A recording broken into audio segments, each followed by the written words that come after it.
Hi everyone, I'm Alexander Zeitlin. This is the Lockdown Lecture Series with a special lesson on vibrato.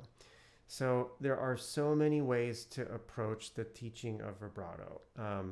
Many different schools and many different helpful techniques, but I'm going to go over something that I have used and has worked for basically everyone I've ever had to teach it to. It originates in the Russian schools, and it's originally like a Russian violin vibrato technique, but I've seen it adapted by cellists and every other string instrument, and it's incredibly effective to teaching vibrato.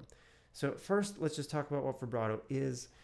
It is essentially an ornament that you add to the note. A plain note or a note that is just played by itself might sound like this.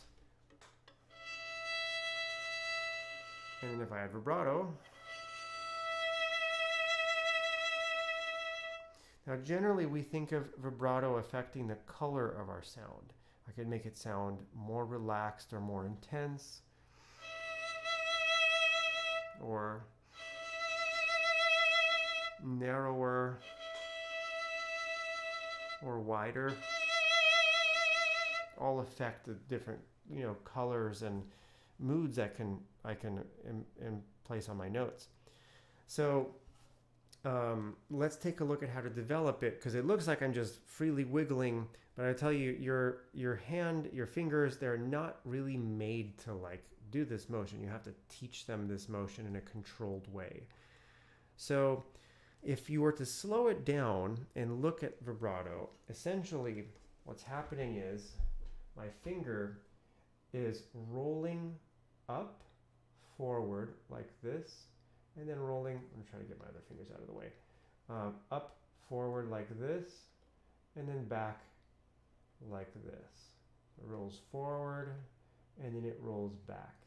And this little space under the string is getting filled in by my fingers. I roll forward, and then it's getting rolled over. It's kind of like if you're to take a stone and roll it forward, kind of roll it to see what's under it, and then roll it back to where it was. And as it rolls up the string, it changes the pitch higher, rolls down the string, changes the pitch lower. So for violin and viola, and I'm going to talk about the adjustment for cello in just a moment, what we're going to do is you're going to take your second finger, it's the longest finger in the middle of your hand, and you're going to set up your hand in third position, kind of like up here. So your hand moves up here, and you're going to anchor your wrist on the body of the instrument. Okay. First, we're going to do this without the bow, just to kind of get the motion down. You're going to put your second finger on the string. I'm going to keep my fingers down here so that you can see this finger, but you guys should keep your fingers just kind of comfortably wherever they are.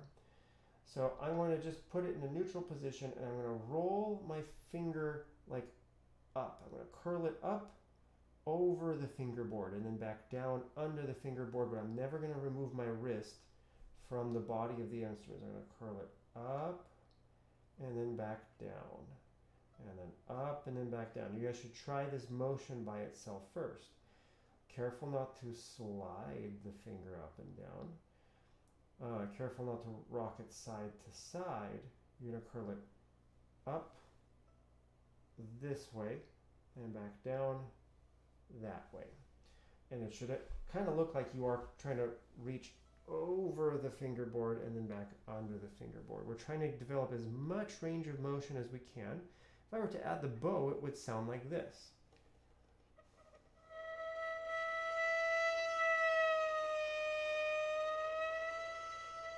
You can kind of start curled, go back to under the fingerboard, and then back. So think over, and then under, and then over. And I've basically done one vibration per bow. Okay? So you'll notice that it just feels a little bit different with every finger. Like my first finger has a slightly different angle. It goes, start a few times without it. I'm going to start over, under, over. And again, I'm keeping my fingers out of the way, but please don't practice like that. You guys keep your fingers just in a normal position. Third finger, same thing. Over, I go to under, and then I go over. Now, some people actually like to start from under. They go up and then back down. Doesn't matter, as long as you have a up position and then a down position. Your fourth finger, I suggest for the first week of doing your vibrato exercises, don't do your fourth finger. It's just very uncomfortable. But after a week or so, add your fourth finger. You're just going to notice that your fourth finger has a slight side-to-side motion rather than up and down because of how short it is and position it is. It's the same thing though. Over, under, over. My wrist never moves. Never moves. It doesn't get unanchored from the violin. Now, violist, you can do this on the D string, by the way. It would sound like this on your D string. After you get the single motion down, one vibration per bow, you can do two. Sounds like this. I've done 2 vibrations per bow. If you get good at that, you do 4.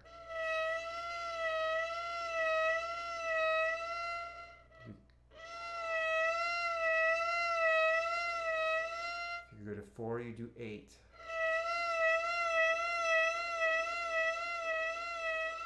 Another 8.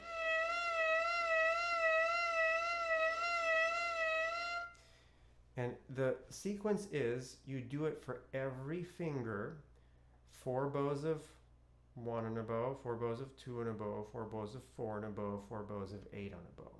It's a lot of bows, but you have to develop the strength to get the vibrato going. If you get pretty experienced with that, you can reduce it to 2 bows of only 4 in a bow and 8 on a bow. Those 2 speeds are important. What's really important is do the slow one correctly.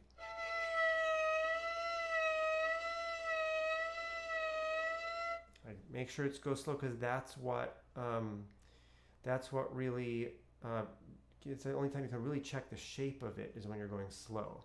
So some things to watch out for are when you're doing vibrato exercises, sometimes you squeeze and there's tension. Don't squeeze, relax as much as possible, but one of the fundamental things is to keep this little pocket here between the thumb and underneath the violin. There has to be a little space there. Think of it like a little cave. You don't want to close it. See, if I squeeze, so that you guys can see that. There we go, that's better. So if you squeeze it shut, it will shut off your motion. You've got to have it opening there while you're doing your vibrato. Other than that, good vibrato should be smooth, continuous, relaxed, and wide. It should not be at different speeds up and down. It should be the same speed. So no, not smooth. It shouldn't be jittery, so it stops at the top and stops at the bottom. That's not very continuous. No tension. You'll notice tension because your hand looks like the claw of death. It should look like you're holding something gently in your hand. And lastly, it should be wide because you don't want your vibrato to look like this tiny wiggle that doesn't sound like anything. You want it to be... If it sounds like a European police siren, you're doing it right. And as you practice it, your speed will go up. And eventually you can do something called free vibrato, which is when you stop counting per bow. You just do long bows with vibrato.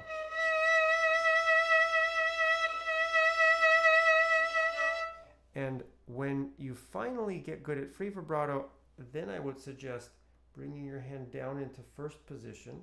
And it's tricky because now you don't have that anchor. And you'll find out how useful that anchor is right here to have your wrist on the... Don't bring it there in first position. It doesn't belong there. That's only when you're up in third position. But your wrist is still the pivot point. Now in first position, you can let your arm be...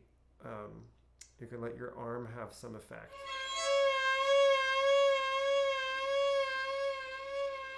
See, I still have the same motion. I'm sort of pivoting off my wrist, but I have a little bit more freedom and my arm can move a little bit. And good vibrato is a combination of what we think of as wrist vibrato, which comes only from the wrist, and arm vibrato, which is help with the arm. Be patient with your vibrato. If you just started, it will sound like a police siren only for 3 months. After 3 months, it will start to sound like slow student vibrato. How long does it take until it sounds like beautiful artist vibrato? Probably about 3 years on average. Some people do it faster. Some people it takes a little bit longer. You usually have this breakthrough moment when you're like, oh my goodness, I'm actually playing with, like beautiful vibrato. It's a patient thing. Never do it faster than you can play well, because if you do, it will turn into the death wiggle. That's what I call it anyway. And it sounds like this. And you will never turn that into beautiful artist vibrato. Only this can turn in to beautiful vibrato.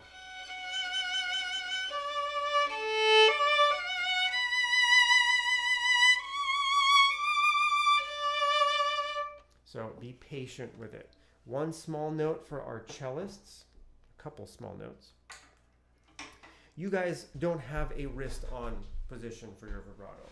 What's really important for you guys is that you do not bring your elbow in. Because as you're working on your vibrato, your vibrato actually comes not just from the wrist and fingers, but from the elbow. And it's a little bit of a different angle. Violinists sort of have this up and over. Your arm moves side to side, okay? Almost entirely side to side. So what you're going to do is gently, and I do mean gently, anchor your thumb across. And you're going to do the exact same thing though, but you're rolling it from side to side. It's like you have a little boulder, and instead of rolling it like forwards and backwards like the violinists do, you're rolling it side to side. But you're not sliding it, you're rolling along your fingertip, along your pad. So it's going to sound like this. Here's one. Start with the second finger. Here's my elbow is helping, okay? Here's, that was actually two vibrations. Here's one vibration. Here's two. Here's four.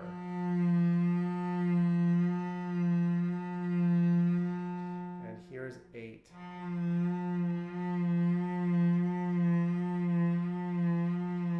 Notice I'm really exaggerating to get the biggest width that I possibly can. And then here's what free vibrato would sound like.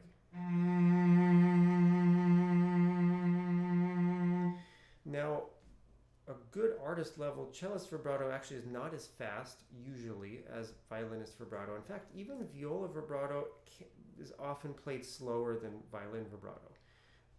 Not always. There are some pieces where, vibrato that's as fast as violinist vibrato sounds really correct. Some Tchaikovsky pieces sound really good with intense vibrato. And you wouldn't play almost anything else with that kind of vibrato. But for now, be patient, slow vibrato. Cellist, what you should realize is that you guys don't have like a wrist on, wrist off, but every position feels like a new kind of vibrato because the angle changes of your elbow, and now your pivot point is different. So I have a little sequence I like my cellists to do where they just do this half-step walk-up using notes like this. You just basically start with 1, 2, 3, 4, 3, 2. You stop on 2, and you shift up a half step. And you just keep going. But with whole bows with vibrato, like this.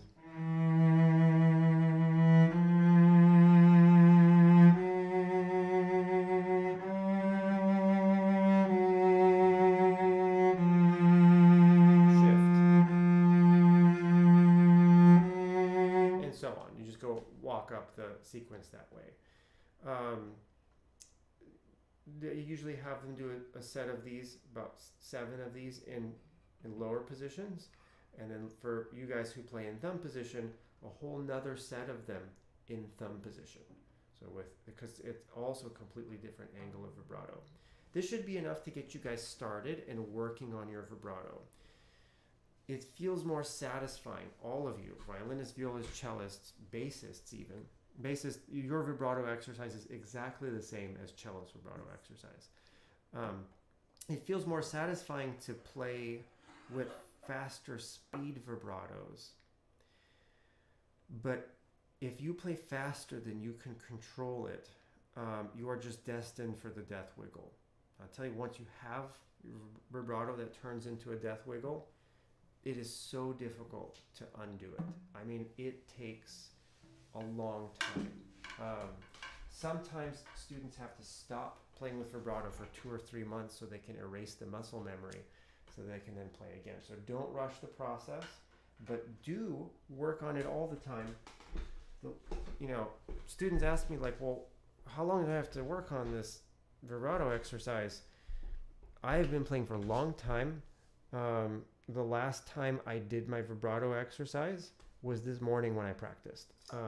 I'm always concerned that like if I don't pay attention to my vibrato, it's going to tighten up, or I'm going to have unevenness, or I'm not going to have the same range of motion that I want.